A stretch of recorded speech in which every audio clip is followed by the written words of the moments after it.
evening. Ira Epstein, and here we are with your SPDR ETF stock market wrap-up. And this wrap-up is for Wednesday, a red Wednesday, plenty of red behind me for July 24th. In fact, when we look at the market, XLV is up on my whole screen. I think I had another one right here. Yeah, XLE up a penny, and GM was up 11 cents. That's it. All right, so what's going on? Well, it's a continuation of the move away from the big megas into, if you will, the IWM. If you even take a look at these markets, not down as much, and I still say that's the strongest chart at this point. It's a summertime correction, which is overdue. Could we be on the way to a 10% correction? It's possible. Were valuations a bit too high? Yes. Do we have a situation that's going on where the market is just saying, wait a minute here, we're ahead of ourselves, let everything pull back, let the PEs come down a little bit here, and we'll see what goes on. In addition, we are seeing a slowing of the economy. It's each number that we're getting. It could be manufacturing numbers that we saw today, new home sales, which are non-existent, so to speak.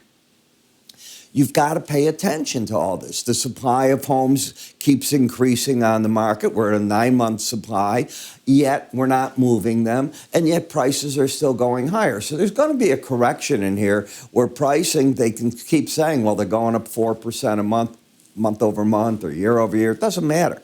It's going to have to edge down as we get down to lower mortgage rates that spur on demand. Now, the 30-year mortgage fell to 6.87%, which is a very good sign. We'll see if it can reset even lower than that. However, you probably got to get a lot closer to 6% to turn the spigot back on.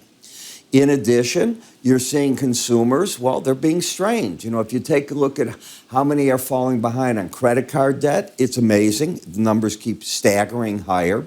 We're seeing Visa without as many dollar transactions as they wanted. So we're seeing company after company, even with relatively, and the word is relatively okay numbers, being questioned where we're at. And then there's the big question. And that's going to be, as we see all these mega companies reporting over the next week, Apple, Microsoft, there's going to be a whole host of them. And a lot of money being spent on artificial intelligence. When do they expect return on investment, ROI? That's going to be the other question that we get. So lots to be asked, and it can't be a straight up line. So people will start telling you, the one most vulnerable is going to be NVIDIA. It is. You know, it is a stock that was recently in the 140s. Just again, it could go back to the 100 level. I mean, that'd be a reasonable move in my opinion, and it's what the chart has been calling for. We'll see if it does happen, in fact. All right. So we're going to have some news coming out tomorrow. We got the first look at the U.S. second quarter 2024 GDP coming out, okay? And that's the number. I don't have GDP, but that is coming out there tomorrow. We're going to get advanced durable goods data. That'll be released on the morning at 7:30. We're going to get jobless claims coming out at 7:30 in the morning, and we're going to get the energy analysts forecasting the EI natural gas storage. They're looking for a small input of 20 billion cubic feet, and that comes out at 9:30 in the morning. And of course, earnings galore. And this is the week where I told you you're going to get a huge amount of the S&P companies coming out with earnings, and you're seeing the impact right behind me. Not a surprise there at all. When you take a look at CrowdStrike, look at it still got beat up. I was hoping yesterday the market, with that one little bounce, could do more, but too much weight on the whole market as it's going. And you can see how it's just getting beaten down, although the rate of acceleration to the downside is declining now. Lower highs, lower lows, still bearish. The market slid underneath the 200-day and the 100-day average as they had a hot knife with butter. It went right through it, didn't even pay attention to it. And the market is now starting to get back to its Bollinger Band. It'll probably move within it now very shortly. And this is an unusual event, as you know what they're responsible for. They admitted it. Bad work on their part in releasing an update.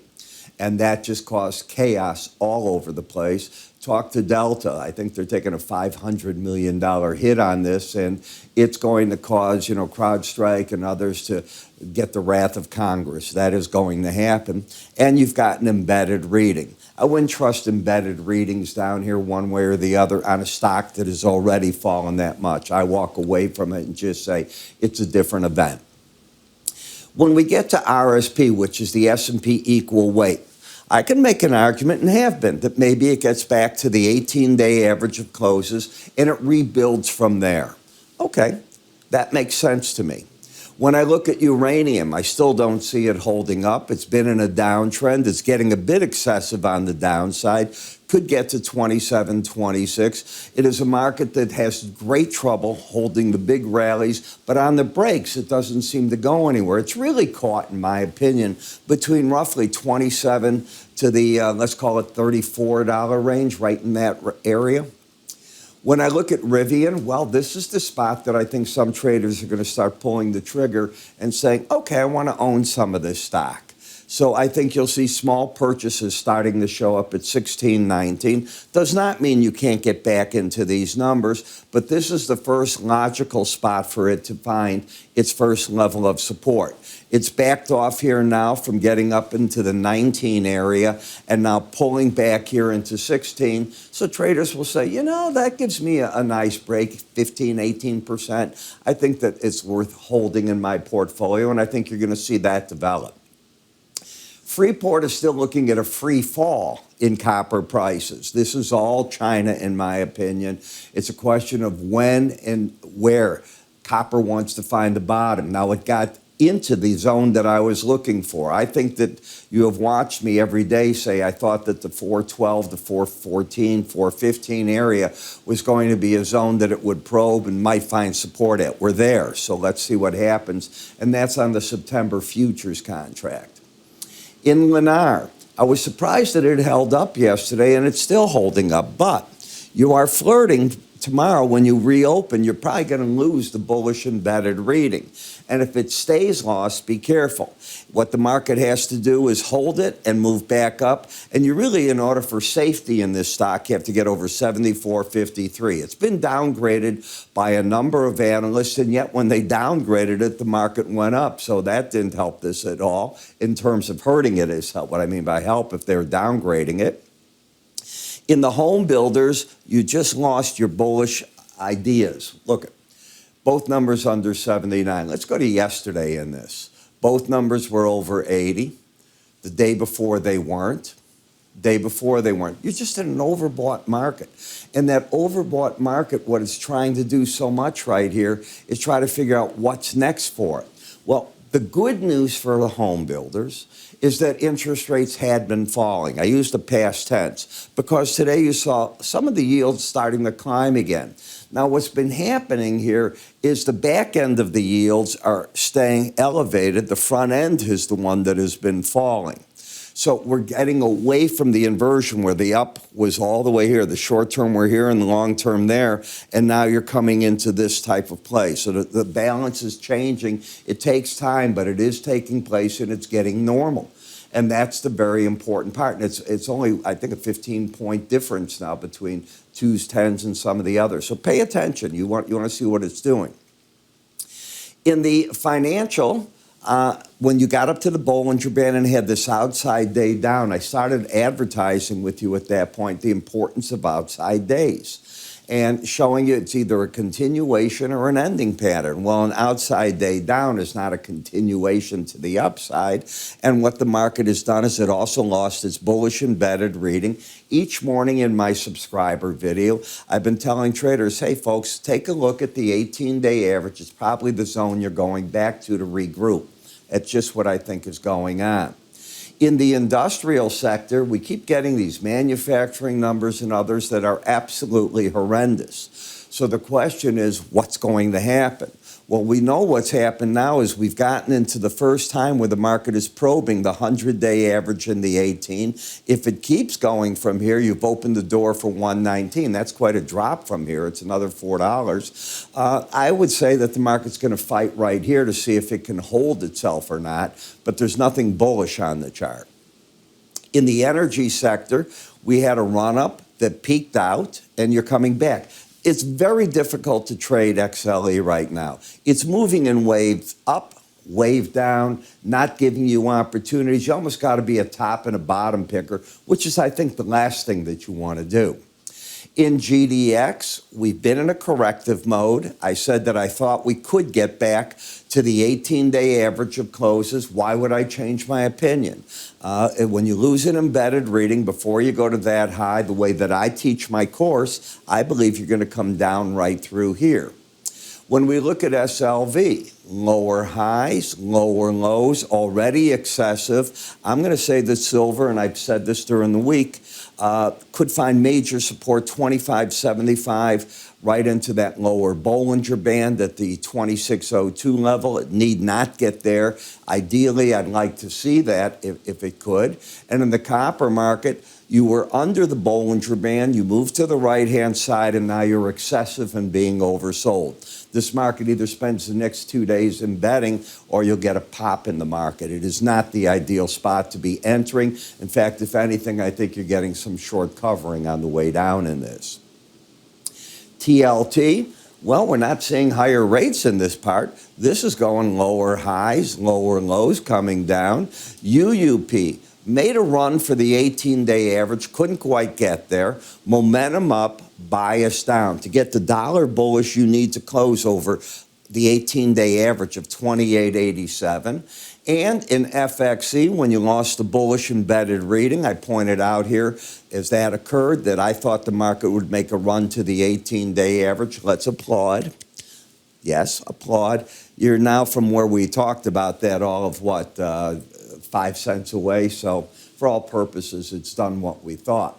You know, today I spent my day looking at pivot points. I don't know if you know what they are. And pivot points are an interesting, very interesting technical tool. And I was looking at it, believe it or not, in heating oil during the day and trying to figure out what the market was trying to do from it. And what it does is it looks at the previous day's range, the open, the high, low, close, and you have a formula. You have it in your charting software. And then what it tries to do is it takes that formula, plots you out a chart. It'll look similar to this, where you'll have a center line, and that's the pivot. Above it are cell numbers, and they can be, sometimes they're called R, resistance. Resistance 1, resistance 2, and then support, S1, S2. That is, you'll think it would be cells and dies. It isn't. That's how it works. And what the market's looking for is ways that you're looking for peaks and valleys in the market intraday. And I use it for entry spots. That's what I try to use this primarily for. And when I see the market confirming what I want, especially with momentum, it gives me an idea what to do. I use it in ETFs, the stock market, as I'm putting out my intraday updates and so on. And that brings me to something. I'm going to start doing a few different videos for you that talk about the events of the day sometimes. But what a pivot point does is I created a free charting course for you. With it, you can get our charting software. You can take a look at how the pivot works. You probably have on your own your charting software that'll do it. You need not get ours. You can just work with yours and get an idea of how to measure momentum and the pivot together. I learned it from one of the most famous traders in the world. I'm not going to name him, but a very, very famous trader. And this was one of the cores of what he had done. He was managing money through my company, and I was flatly very amazed when he took small amounts and was really making a lot with it. Now, the market got more sophisticated over the many years that took place, decades ago. But it hasn't changed. He's still around, and I know he's still teaching it and using it. So something you want to look at. It's free, IraEpstein.com. Go to free offers. Move your cursor to the top there. You can get it that way, too. I'm Ira. I'll catch up with you all in my other videos tonight and see you in the morning. You have a good day.